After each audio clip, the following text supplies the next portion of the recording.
I wouldn't look at him as like, I'm going to take a chance on this guy. I would look at him as he's a body for us in the playoffs. Let's get to Chris Johnston's piece in The Athletic, which is amazing. It ran today, and it's a list of, 20 plus players who could potentially be traded, and was running down it, and it's very well put together. If you have an Athletic subscription, I recommend you go to it because the layout is very nice. Everything is collapsible. I believe this article is free on The Athletic. I got in without subscription. Smart move from The Athletic. Sean, if you would just flash up some of the names that are on there. They're ordered, and we put up some of the more interesting ones. You got Elias Pettersson, JT Miller, Ivan Provorov, Rasmus Ristolainen is number 4 on the list, which is very interesting. Number 5 is Chris Kreider. And then at 10, you've got John Gibson. 11, Trent Frederick. 15, Bo Byram, very interesting. 19, friend of the show, Taylor Hall. 20, friend of the show, Cody Ceci. I got thoughts on pretty much everybody on this list. We can have our pick of the litter here. Let's probably start talking about numbers 1 and 2, which are the centers on the Canucks, Elias Pettersson and JT Miller. Pete, how do you feel about the JT Miller talk, especially with the Rangers getting a little creative in their offer yesterday? Yeah, I mean, we heard yesterday. I don't love it. Like, I don't like the idea of the Canucks trading either one of those guys, because I think they're both really important, both to their future and in now. But obviously, they're in a weird position where they may not believe that they can move forward with these two guys on the roster. And I think they both have individual unique concerns to them. Like, Elias Pettersson is obviously the guy that you should prioritize as a franchise because his ceiling's higher, he's younger, he's like a cornerstone of your team. But there's also concerns there about, like, sometimes he disappears in the playoffs, sometimes he's just like a little soft. And if the Miller thing, if you want to put that on Pettersson and like him, and just like, I don't know specifically what's going on there. So it's hard to like make a who's right and who's wrong kind of thing. But at some point, like, if you have two of the most important players on your team that can't coexist, they both have to take ownership of that.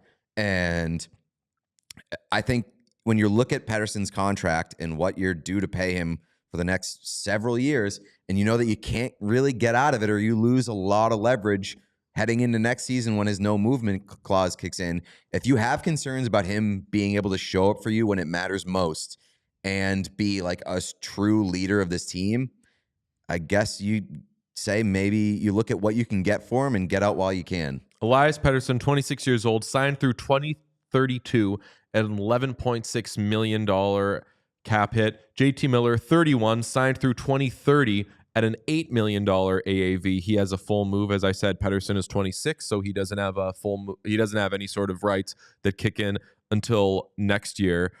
Bad spot for the Canucks, because if it weren't for this drama that, by the way, I'm not going to be an asshole to fans. I'm just going to be an asshole lightly to anybody who was so dismissive of the thought that there could be any fire where there was smoke with the Pettersson and Miller thing, because the team is basically, I mean, players have kind of commented on it by this point, but that was true. This is clearly true. We saw so many people like commenting on when we had the discussion posted on YouTube. They're like, you guys are just making shit up. Just because the team and the players, like specifically those two individual guys, say that you're making it up, does not mean that it's true. Like, this is happening. You think that both of these guys would be on the trade block, that JT Miller would have been sent home if this wasn't true? Everybody is saying that this is true outside of like those two guys. Even guys in the locker room are acknowledging that it's kind of it's true. And like, think of the guys who are talking about it. Chris Johnston. Yeah. I've known Chris a long time. I've never been like, man, he's really throwing shit out there to see what sticks. Elliot, the safest human being in the world, endearing. Like, that guy will not, even down to team abbreviations, will not make a mistake. Think that Elliot's just throwing that out there? So obviously there's truth there. How do you feel about Ivan Provorov? Third guy on the list. He's a UFA at the end of this year. $4.75 million AAV. Left shot, who plays both sides. Can do PK, penalty, can do everything. I would say not an elite player. No, I mean, but I think ideally a third pairing. I'd say a good third pairing guy. Yeah. I think I have my problems with him are mainly that he is the number one defenseman on this list of acquirable defensemen, because you look at if Provorov and Ristolainen are the two top defensive available guys on the market, it's a bad year for defensemen on the market. And I like, it's hard not to specifically think of like the Edmonton Oilers. The Edmonton Oilers, their biggest need right now is a right shot defenseman that they can put probably on their second pair. Josh Brown looked good yesterday. Yeah, but I mean, I'm kidding. I'm absolutely kidding. Ideally, you want a right shot guy that you can put on your second pair and set him with Darnell Nurse. I think the two options that you have here at the top of the list, not great. Who would you prefer if you are a team like Edmonton or like Dallas are the two teams I would look at that say they need to go out and get a defenseman? Provorov or Risto. Both play a lot, but they play a lot for teams that are saying we wish we didn't have to play this guy so much.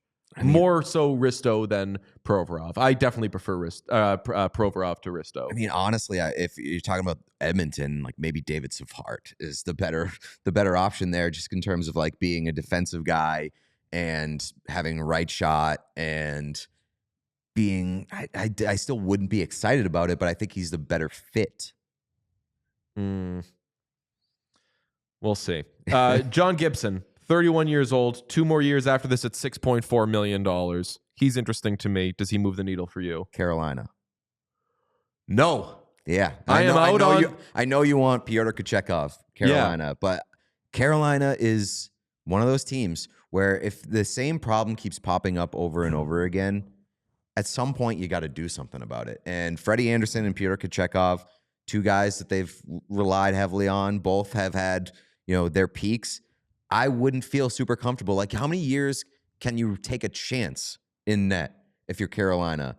I would love to see John Gibson get a fresh start on a team that is like a goaltender away from being really, really good. Trent Frederick having an absolute miserable year, which sucks for him because he's a UFA, 26 years old.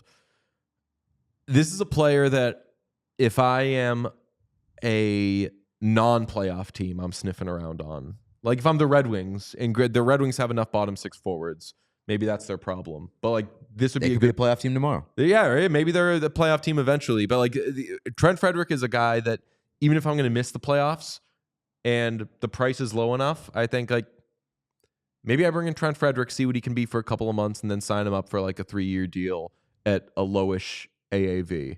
Or are you thinking that teams that are going to be pushing for the playoffs want to be a little heavier in the postseason? Because if you want a guy that can just throw his body around while not being a liability out there, Trent Frederick is a good player. He's just having a horrible season. Yeah, and I think that he's a guy that's going to have value for you say a non-playoff team.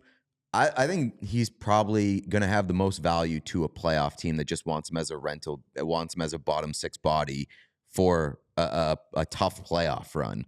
Like I could see him being a decent fit for Columbus, for Minnesota, like one of those teams that just he's got a little bit of flexibility where he can play down the middle, play the left side. Like I think that he's a guy that's going to have utility for a playoff team, even because, I think that we've seen his ceiling, honestly. I think we saw ceiling like last year. 2 years ago. Yeah. So I wouldn't look at him as like, I'm going to take a chance on this guy.